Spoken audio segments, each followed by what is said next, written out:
시청자 여러분 안녕하십니까? BOA 뉴스투데이 시작합니다.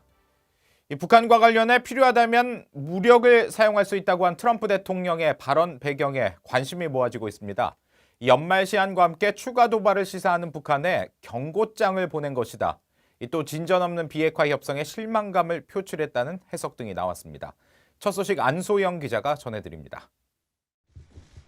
북대서양조약기구 나토 정상회의에 참석한 트럼프 대통령은 런던 주재 미국 대사관저에서 북한의 잇따른 미사일 발사와 관련한 질문을 받고 크게 세 가지로 답했습니다. 첫째, 김정은 위원장과의 좋은 관계를 거듭 강조했습니다. He definitely likes sending rockets up, doesn't he? That's why I call him Rocket Man. But we have a very good relationship, and we'll see what happens. 두 번째는 김 위원장이 싱가포르에서 합의한 비핵화 약속을 지키라는 겁니다. It said he will denuclearize. That's what it said. I hope he lives up to the agreement. 그리고 세 번째는 무력 사용 가능성입니다. Now we have the most powerful military we've ever had, and hopefully we don't have to use it. But if we do, we'll use it.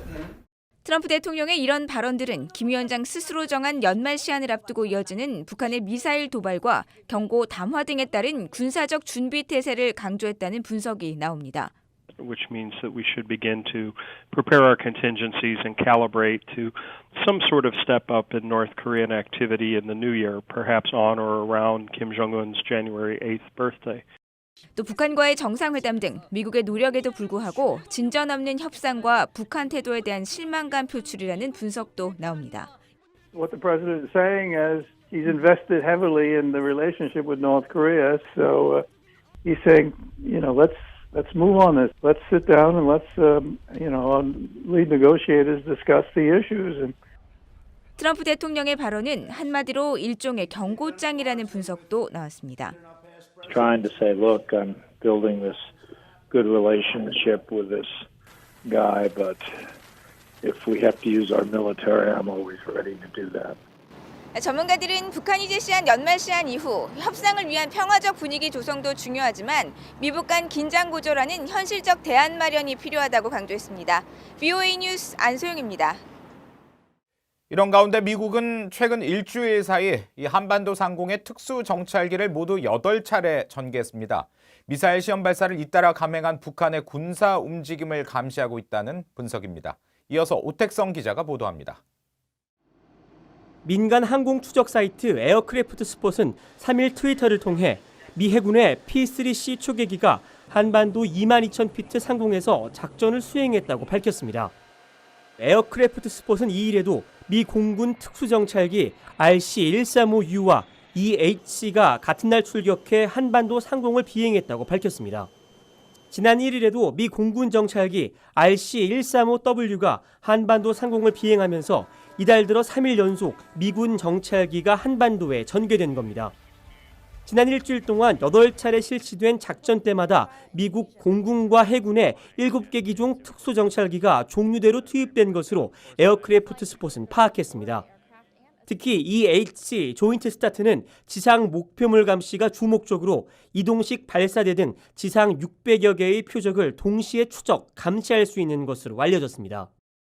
또 RC-135U와 RC-135W 리벳 조인트 기종은 미사일 발사와 관련해 신호와 통신 정보 수집을 주 임무로 수행합니다. 전문가들은 미 군 당국의 정확한 발표는 없지만 연말을 앞두고 북한군의 상황을 면밀히 관찰하려는 움직임이라고 분석했습니다. I think this could quite easily be the case of U.S. aircraft trying to monitor the beginning of the North Korean winter training to see what is going on, especially since Kim Jong-un has threatened a pattern of escalating provocations over the coming months. 북한의 미사일 발사 징후를 포착한 미군의 활동이라는 분석도 나왔습니다. I'm sure that if we had indications of a test that we would deploy assets to do that. I don't have any knowledge of that, but that is a logical analysis. 이런 가운데 한국 언론들은 사실상 북한 전역의 지상 30cm 물체 크기까지 24시간 감시할 수 있는 글로벌호크 한 대가 이달 중순 한국에 도입된다고 보도했습니다. 전문가들은 북한이 스스로 정한 연말 시한을 앞두고 북한이 추가 미사일 발사를 비롯해 어떤 다른 도발을 감행할지 주목된다고 말했습니다. VOA 뉴스 오특성입니다. 북한의 대중국 수입액이 크게 늘고 있다는 소식 어제 전해드렸는데요. 위성 사진을 통해서도 이런 분위기를 엿볼 수 있었습니다. 북한의 수요 수출입 항구인 남포항에 과거와 달리 물동량이 크게 증가한 모습이 포착됐는데 석탄 항구 등을 보면 여전히 제재 위반 가능성이 커 보입니다. 함지하 기자가 취재했습니다. 지난 2일 북한 남포의 컨테이너 항구를 촬영한 플래닛랩스의 위성 사진입니다. 컨테이너가 가득한 항구 옆으로 80에서 90m 길이의 대형 선박 2척이 정박해 있습니다. 5일 전 위성 사진에선 포착되지 않던 이들 선박들은 3일자 위성 사진에선 이미 떠난 뒤였습니다. 제재 직후 한산한 모습을 보였던 북한의 주요 수출입 통로가 다시 활기를 띠고 있는 겁니다. 컨테이너 야적장도 지난해까지만 해도 거의 비어 있었는데 올해에는 컨테이너가 곳곳에 쌓여 있습니다. 석탄 항구도 활발합니다. 컨테이너 항구에서 서쪽으로 약 1.6km 떨어진 곳에 위치한 석탄 항구의 지난달 28일 위성 사진에는 175m 길이의 대형 선박이 정박해 있습니다. 이 선박은 며칠 뒤 사라지고 없었습니다. 이런 방식으로 11월 한 달 동안 석탄 항구에 정박한 선박만 최소 10척에 이르는데 선박들은 2-3일간 같은 지점에 머문 뒤 사라지기를 반복했습니다. 남포의 해상 유류 하역 시설에도 유조선으로 추정되는 선박들이 계속 드나들고 있어 제재 대상인 석탄의 불법적 수출과 유류 취득에 의문이 제기될 수 있습니다.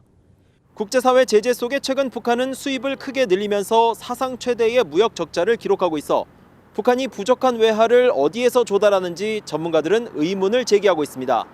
VOA 뉴스 함지아입니다. 미국인 절반 이상은 북한을 적국으로 생각한다는 조사 결과가 나왔습니다. 영국 시사주간지 이코노미스트와 여론조사 전문업체인 유거브가 미국 성인 1,500명을 대상으로 지난달 24일부터 26일까지 실시한 미국 우방과 경쟁국 14개 나라에 대한 인식조사 결과 응답자 56%가 북한을 적국으로 간주한다고 답했습니다. 이는 조사 대상 14개국 가운데 가장 높은 수치로 지난 8월 조사 때와 비교해 5%포인트 늘었고 북한의 비우호적이라는 응답도 22%로 나타났습니다. 또 북한이 미국이나 동맹국들을 공격할 것으로 의심될 경우 무력 사용 등의 대응을 지지한다는 응답이 압도적으로 많은 84%로 나타났습니다. 크리스토퍼 포드 미 국무부 국제안보 비확산 담당 차관보는 탄도미사일과 대량 살상무기 등의 제조 기술 이전을 금지하는 이란, 북한, 시리아 확산 금지법에 따라 이들 무기와 제조 프로그램을 제공하는 러시아 단체들에게 지속적으로 제재를 가하고 있다고 말했습니다.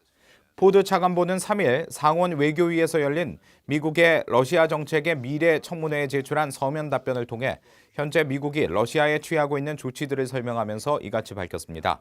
청문회에 함께 출석한 데이비드 헤일 국무부 정무차관은 북한 문제와 관련해 러시아와 대화를 유지해가고 있다고 말했습니다. 또 미국은 국익에 부합할 때 러시아와의 관여를 지지한다며 미국은 북한 외에도 시리아, 아프가니스탄, 우크라이나 등과 관련해서도 러시아와 대화하고 있다고 덧붙였습니다. 왕이 중국 외교 담당 국무위원 겸 외교부장에 4년 만에 처음으로 한국을 공식 방문합니다. 왕이 부장은 이틀 일정으로 4일 한국을 방문해 강경화 외교장관과 회담하고 다음 날 문재인 대통령을 예방한다고 한국 외교부가 밝혔습니다. 왕 부장은 방한 기간 이달 말 중국에서 개최되는 한중일 3국 정상회의와 관련해 준비 상황을 논의하고 회담 주요 의제 등을 조율할 것으로 관측됩니다.